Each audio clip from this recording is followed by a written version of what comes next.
긴장에 대한 오해입니다. 긴장에 대한 오해. 아, 이거는 뭐 어떻게 많이 묘사를 할 수는 없는데 자신도 모르는 사이에 지극히 자연스러운 것에도 관습적으로 경계하고 의식적으로 저항하며 괴로워합니다. 긴장은 자연스러움에 대한 저항이다.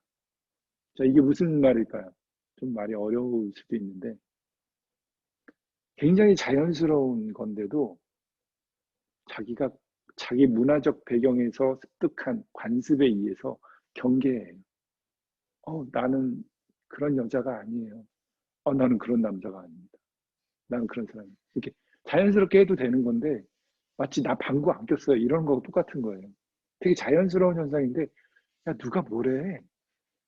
뭐 여자가 방구 껴도 되는 거야. 근데 막 되게 스스로 수치스러워하면서 긴장을 하는 거예요. 그런 게 긴장이라는 거예요. 자연스러움에 대한 저항이라는 거예요.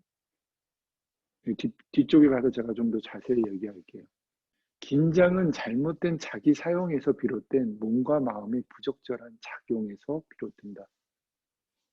이 몸과 마음의 부적절한 사용 또는 작용을 일으키게 하는 요인들이 있어요.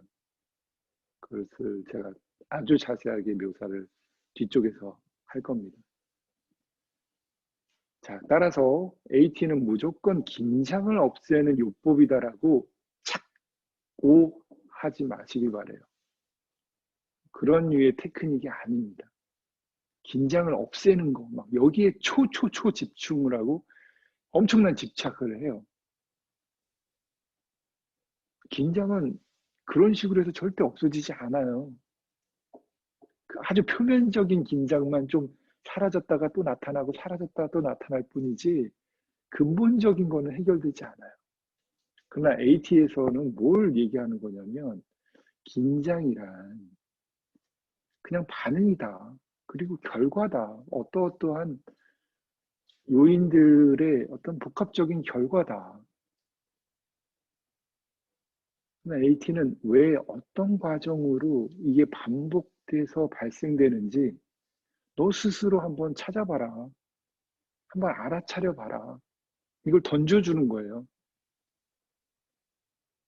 이 공부의 어떤 주제인 거죠. 자연스러움에 대해서 계속 반응이 일어나. 근데 그게 막 이렇게 긴장스러워. 여러 가지 감정을 건드리고 막 생각을 꼬리에 꼬리를 물게 하고 밤잠을 못 자게 하고 뭐 많잖아요. 자존심 상했을 때, 뭐 누군가 자기를 뭐 비판했을 때, 뭐 아주 억울함을 당했을 때, 또는 시간에 쫓길 때, 약속을 못 지켰을 때, 뭐 많잖아요. 그런 차원에서 좀 들여다보시기 바라요. 나는 어떨 때 긴장하나? 라고 좀 그 얘기를 하면, 저는 걸을 때 아킬레스건이 이럴 때 긴장이 돼요. 자꾸 그런 거를 긴장 관찰하시더라고요. 이렇게 했더니 오른쪽 어깨가 날개죽지 아래가 긴장이 돼요. 좋아요. 그렇게 하는 건 맞는데 당신이 그렇게 잘하려고 할수록 어? 그렇게 뭔가 안 하려고 그 모습을 안 보여주려고 애쓸수록 더 긴장이 되지 않나요? 호흡이 더 안 되지 않나요? 그러다 보니 근육마저도 긴장되고 생각도 결국은 어느 부분 한계점에 가서 빡 막히지 않나요? 혼돈 속에 빠지지 않나요? 어, 이런 거를 AT 교사는 지켜봐 줄 수 있어야 돼요. 또 많은 시행착오 중에 하나가 그 학생들이 AT 교사는 근육 긴장을 풀어주는 무슨 서비스 종사자 내지는 그런 전문가라고 자꾸 생각을 해서 자꾸 의존하려고 하는 경향이 있어요. 편안함을 목적으로 레슨을 하지도 통증을 처치하는 전문가도 아닌데 긴장을 다루는 원리와 기술을 가르쳐 주는 사람인데도 불구하고 아이고 잘 쉬고 갑니다 이렇게 무슨 떼밀고 가는 사람처럼 네, 뭐 어쩔 수 없죠. 뭐 다 받아줘야죠. 그래서 긴장됐다고 훈계해서는 안 됩니다. 자, 이게 무슨 의미인지 아시겠죠? 거기 긴장됐잖아. 너 일주일 사이에 또 긴장됐네. 뭘 했니 도대체? 이런 식으로 긴장하면 혼나는구나 라고 인식시키시면은 과거에 부모님들로부터 혼나고 과거에 많은 선생님들한테 혼났던 것들이 똑같이 이어집니다.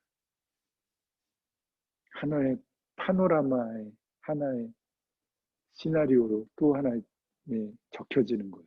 아, 여기서조차도 긴장하면 혼나는구나. 어? 아, 열심히 안 해서 그런가 봐. 이렇게 반성하는 학생도 있는 반면에, 아, 이거 재미없어. 이거 어떻게 하란 말이야. 너무 난감해. 난해해. 혼돈스러워. 그래서 흥미를 잃어. 그래서 AT의 핵심은 의식을 하여 주의 깊게 사고, 여기서 이성이라고 얘기를 했고요. 주의 깊게 사고해서 감각하고 움직이는 모든 자기 사용의 부자연스러움, doing을 자제하는 것이다. 자, 주의 깊게 사고하는 것이 이성이다라고 제가 말한 셈이 됐어요. 주의 깊게 사고하고 행동한다는 거죠. 주의 깊게 사고하고 행동한다. 이 중간에 있는 감정들은 어떻게 하란 말인가요? 감정 표현을 억압하라는 뜻이 아니라는 거예요. 자, AT에서 말하는 이성은 개념적 사유, 추론적 사유, 뭔가를 가정하고 그거에 대한 증명을 해가는 과정으로서의 그런 사전적 의미에서 이성이 아닌 것 같아요. 단지 깨어 있다라고 하는 의식이 깨어 있는 상태, 그렇게 함으로써 주의가 깊어진 상태, 주의가 집중된 상태가 아니라 깊어진 상태. 그 상태에서 몸과 마음이 온전히 하나로 잘 연결되어 있는 상태에서 사고, 내가 지금 이걸 해야 돼. 아, 이거를 지금 하기 전에 이걸 먼저 해야겠다. 아침에 예를 들어서 하루 일과를 생각해 보세요. 아침에 계속 잠을 잤는데 눈을 딱 떠보니까 9시야. 근데 충분히 잔 것 같아. 그런데도 계속 만약에 있어. 이것이 뭔가를 더 하는 거예요. 이때 이성적인 차원에서 주의 깊게 사고하는 사람은 나는 지금 충분히 잠을 잤다. 그러니 이제 일어나서 뭐 씻어야겠다. 이런 생각을 하게 된다는 거예요. 어려운 게 아니잖아요. 일을 할 때 여러분이 커피를 막 긴장이 돼서 막 세 잔, 네 잔 계속 마셨어요. 그렇게 마시는 줄은 몰랐어요. 그런 컵들이 이렇게 늘어나는지도 모르고 계속 마셨어요. 일에 너무 집중을 하다 보니까. 근데 이성적인 의식이 돌아왔을 때는 와, 한 잔, 두 잔, 세 잔. 내가 5잔째 마시고 있네. 나는 이제 충분히 마셨으니까 카페인 충분하니까 이제는 그만 마셔야겠다. 이렇게 하는 게 이성이라는 거예요. 어렵지 않잖아요. 어느 날 길거리를 걷는데 막 나도 모르게 막 빨리 걸어. 막 빨리 걸어. 뭐 어디엔가 가려고 그 목적을 향해서 막 빨리 걸어. 그러다가 의식이 딱 돌아오면 내가 왜 이렇게 숨을 헉헉거리면서 빨리 걷지? 충분히 천천히 가도 내 걸음으로 충분히 이 시간에 도착할 수 있어. 그러니 나는 지금 호흡에 맞춰서 편안하게 걸어도 좋을 것 같아. 이렇게 자기 스스로 안내하고 통제하는 게 바로 주의 깊은 사고예요. 우리가 흔히 했던 거라는 거예요. 하나 예를 더 들을까요? 만약 게임 좋아하시잖아요. 게임할 때는 어때요? 도파민 팡팡 나오고 막 즐겁고 신나고 막 더 하고 싶고 막 이럴 거 아니에요. 그럴 때, 내가 지금 원래 게임을 1시간만 하려고 했는데 지금 2시간을 했어. 나는 지금 게임을 충분히 했구나. 근데 나는 더 하고 싶어 하는구나. 그러나 이제 다음 일과가 있으니까 이제 나는 그만두겠어. 이렇게 하는 게 이성이에요. 이성이기 때문에, 인간이기 때문에 이성적으로 이렇게 자기를 다룰 수가 있는 거예요. 자기 자신을 제어할 수가 있는 거예요. 이런 거라는 걸 일단은 좀 알아두시고요. 부인이라는 거는 뭔가를 더 하는 거예요. 습관적으로 더 하는 거예요. 커피를 더 마시고, 술을 더 먹고, 잠을 더 자고, 섹스를 더 하고, 물건을 더 사들이고, 담배를 더 피고, 자기에게 분명히 필요 이상의 것임에도 불구하고 계속 자기도 모르게 그 행위를 하는 것.